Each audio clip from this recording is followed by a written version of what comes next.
शब्दाला धार सत्याची। परवा एक 2-3 दिवस झाला एक प्रसार माध्यमामध्ये अशा अनेक बातम्या पसरवल्या जातात, त्याबद्दल तुमचं काय मत आहे? बातमी तर मी बाहेरगावी होतो, बातमी तर बघितलं नाही मी, पण मला सांगितलं लोकांनी की बातमी आली, असं केलंय आणि कोण तो काळेवाडीचा आहे. तर टाकली बातमी. आता त्यांना माहीतच नसतं, ते त्यांनी पहिली माहिती कॉर्पोरेशनमध्ये घ्यायला पाहिजे होती, नंतर बातमी टाकली असते तर चाललं असतं. त्यामध्ये त्यांनी आयुक्तांना निवेदन देत असताना काही आरोप केलेले. त्यात प्रामुख्याने जी काही प्राधिकरण रावेत प्राधिकरणातील सेक्टर 29 मधले जवळपास 2 एकर जागा असा उल्लेख आहे त्यामध्ये, त्यावरती तुम्ही अतिक्रमण केलंय आणि इलिगली त्या ठिकाणी तुमचं कार्यालय चालवलं जातं असं त्यामध्ये उल्लेख आहे. याबाबत काय? अहो, जागा 1 एकर प्राधिकरणाकडून जागा मी कॉर्पोरेशनमध्ये घेतली. कॉर्पोरेशनमध्ये घेतल्यानंतर ही जागा इथं 15 फूट मोठे खड्डे होते. 15 फूट खड्डे असल्यानंतर स्वतःच्या JCB असून सगळं प्लॅन्ट लावून लोकांच्या लोकवर्गणीतून हे भरून घेतलं मी. कॉर्पोरेशननं नाही भरलेले आहे, म्हणजे स्वखर्चातनं स्वखर्चाने भरले. आणि जे ऑफिस आहे ते कॉर्पोरेशनला आम्ही प्लॅनला टाकलं होतं. कॉर्पोरेशन म्हणले जरा बजेटमध्ये पैसे नाही आहेत, तर ज्येष्ठ म्हणले आम्ही स्वतः वर्गणी काढू आणि हे ऑफिस बांधू, पण आपलं नियमात ऑफिस बांधू. तुम्ही भाऊ कॉर्पोरेशनला फाईल टाकून द्या. कॉर्पोरेशनला फाईल टाकल्यानंतर हे ऑफिस तयार झाले. म्हणजे इथं जे ऑफिस आहे जे की ते असं म्हणलेलं आहे निवेदनामध्ये की ते मोरेश्वर बोंडवे यांनी अनधिकृतपणे या ठिकाणी बांधलेलं आहे, पण प्रत्यक्षात ते तुमचं कार्यालय आहे का? माझ्या कार्यालयाचे काय संबंध आहे? ज्येष्ठाधिकारी कार्यालय मी इथं बसतो कधी कधी. आज प्रत्येक ज्येष्ठाचे कार्यालय असे किती आहेत? 10-15 ज्येष्ठांची कार्यालय आहेत. विकासनगरला बी आहे, तिकडे जाऊन बसतो. परत वालेकरवाडीला आहे, तिथंही बसतो जाऊन. इथं माऊली ज्येष्ठ नागरिक संघ आहे, तिथं बसतो. हे तीर्थरूप ज्येष्ठ नागरिक संघ, तिथं बसतो. तिकडं सिलेटी सिटीमध्ये एक संघ झाला, तिथं बसतोय मी जाऊन. त्यांनी प्रत्येकाने हे कार्यालय केलेत ना, आणि प्रत्येकाने कार्यालय केले. ती महानगरपालिका कार्यालय करून दिलेलं नाही.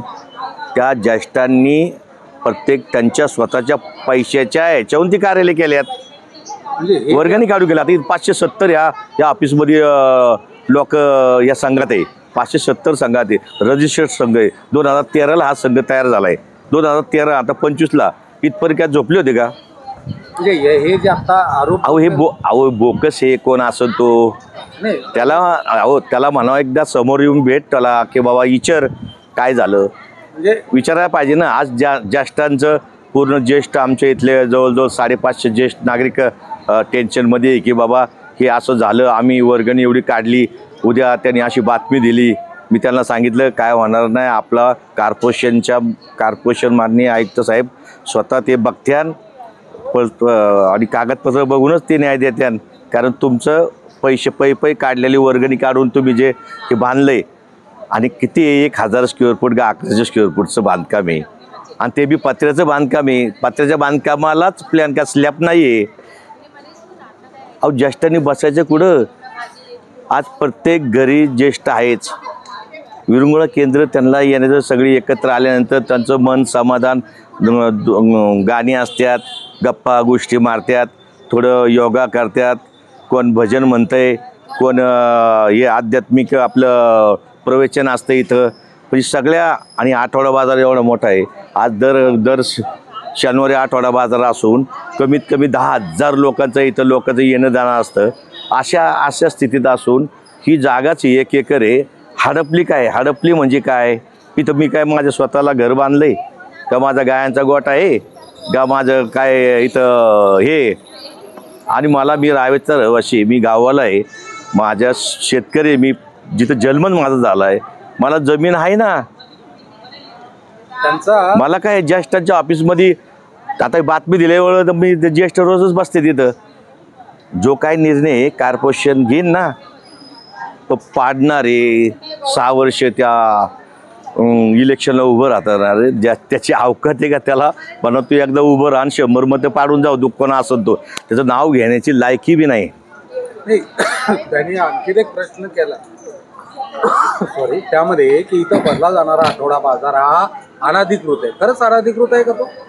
अहो पेपर चेक करा ना तुम्ही महानगरपालिकेचं. त्यांनी पहिलं जे याचं हे धंदे करतात ना, यांनी पहिलं महानगरपालिकेची चौकशी करायला पाहिजे. माणूस कुठली बी चौकशी करूनच बातमी द्यायला पाहिजे ना. चौकशी नाही, काय नाही, बातमी द्यायची. आता ज्येष्ठ नागरिकाचं विरंगुळा केंद्र आहे, मग त्या ज्येष्ठ नागरिकाच्या माध्यमातून हे जे एवढं 1 एकरचं जवळपास जे काय मैदान आहे, इथं कोणकोणते उपक्रम राबवले जातात त्यांच्या माध्यमातून? अहो, ज्येष्ठांचा वर्षाचा एक कार्यक्रम असतो त्यांचा. दुसरा ज्येष्ठ नागरिकाचा योगा असतो. यंग लोकांचा इथं बॅडमिंटन खेळतात सकाळी. परत लेडीजचा झुंबा असतो. परत चित्रकला स्पर्धा इथंच असतात. मग हे कार्यक्रम प्रत्येकजण, कारण का माहिती आहे का, कारण रावेतला 1,00,000 मतदार, आपलं 80,000 मतदार असून एक ग्राउंड नाही ना. ग्राउंड नसल्यामुळं सगळे तिथं ग्राउंडवर तुटून पडल्यात. आता तिथं एक 3.5 एकर ग्राउंड आहे, पण आता बजेट नाही म्हणतात महानगरपालिका, त्याच्यामुळे ती सगळीच लोंढ इथंच खेळतात ना सगळी. म्हणजे हे सार्वजनिक वापराकरता हे सार्वजनिक वापर करतात दिसते ना त्यांना. त्यांनी एखादा फोटो दावावा की इथं दुसरं कायसाठी वापरले, गाय आहेत का म्हशी आहे का कायसाठी वापरले. आता गाड्या मायाक मी बाहेर जर रोडला उभं राहणार ना, तरी माझ्यासाठी आहे ना बाहेरच गाडी आणणार ना भेटायला. सायकलवाला बी माझा माणूस, पायी बी माझा माणूस, रिक्षावाला बी माझा माणूस, आणि जो इम्पोर्टेड गाडी आहे तो बी माझाच माणूस ना. त्यामध्ये असाही आरोप करण्यात आले. आणि तो बी जो ज्याने बातमी लिहून तो बी भिकारी आलता ना माझ्या बुके घेऊन 2 तारखेला बड्डेला इथं. त्यांनी तोही आरोप केलेला आहे की इथं धनदानग्या बिल्डरांना वगैरे घेऊन. अहो, बिल्डर का, सगळे गाववाले आमचं सगळे भोंडवे हेच बिल्डर आहेत. भोंडवे आमचे जवळजवळ सगळ्या बिल्डरमध्ये आमचेच भोंडवे पार्टनर आहे. त्यामुळं मग ते येणं जाणं तर असणार. येणं जाणं रोज, आता रोज इथं नाही आलं तर घरी येणारच ना माझ्या. नाही, त्यांनी असे म्हणले की कार्यालय, पण आमच्या माहितीप्रमाणे तुमचं कार्यालय एकतर घरी आणि गुरुद्वार चौकामध्ये तुमचा संपर्क कार्यालय आहे ना. ते कार्यालय माझं कार्यालय ओरिजिनल गुरुद्वारमध्ये आहे. तिथं माझा बोर्ड आहे, तिथं ऑफिस विकत घेतलेलं आहे मी. आणि घरून पण तुमचं घरून अपडेट आहे. माझी डिक्की खोललं तरी ऑफिस चालू असतं. सही शिक्का माझा सगळंच घेतो मी कॉर्पोरेशनचा. कुठलं काम असलं ते बी आता कॉर्पोरेशनचे अधिकारी येतात, नगरसेवक आहे, त्यांनी बोलावले की ते अधिकारी येणारच ना काम कराय, किंवा अधिकाऱ्यांनी मला बोलावलं की मी जाणार त्यांच्याकडं. म्हणजे कामं एक संगमताने अधिकारी आणि नगरसेवकामध्ये होत्या. ती याच्यामध्ये काय राजकीय विरोधकाची खिळी वाटते काय तुम्हाला? घावन ते घावल्यानंतर आपण त्यांना एक पास देणार आहे. तो पास कोणचा देणार आहे ते नंतर तुम्हाला सांगू आम्ही. पुढची जे तुमच्यावरती आरोप केलेले आहेत त्या सगळ्या आरोपाचं तुम्ही खंडन करताय, त्यामुळे त्या आरोपामध्ये कुठलेही तथ्य नाहीये. ते केवळ जाणीवपूर्वक कोणाच्या तरी सांगण्यावरून जे तुमच्यावरती केलेले आरोप आहेत. अहो, ज्याच्यावर 16-17 केस आहेत तो काय माझ्यावर आरोप करणार? म्हणजे हा एक असा प्रकार ब्लॅकमेलिंगचा प्रकार म्हणतात असं बघतात. अहो, ब्लॅकमेलिंग मोरेश्वर भोंडवे कोण ब्लॅकमेलिंग करायचं सोपं आहे का एवढं? त्यांनी बातमी लावली, त्याच्या मागं बी कोण आहे? ज्याने बातमीचं बोललाय पत्र दिलंय त्याच्या मागं नाही लागणार मी. त्याच्या मागचा कोण आहे त्याच्या मागं लागणार आहे. आणि मी माझ्या आजूबाजूची कुठलेही ज्येष्ठ नागरिक किंवा हे सहन करणार नाही. कारण हे 550 ज्येष्ठ नागरिक म्हणले कोणी केलं आपल्याला ते करायचं. मी म्हणलो थांबा, जवळजवळ मी 3,500 ज्येष्ठ नागरिक सांभाळतोय मी माझ्या प्रभागात.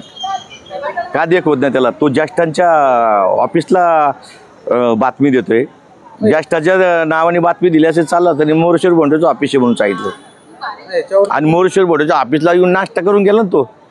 म्हणजे त्याला वाटलं माझं ऑफिस, मी बी ज्येष्ठाबरोबर बसलो तेव्हा नाश्ता करून गेला तिथं तो. याच्यावर तुम्ही मानहानीचा गुन्हा वगैरे काय दाखल करणार?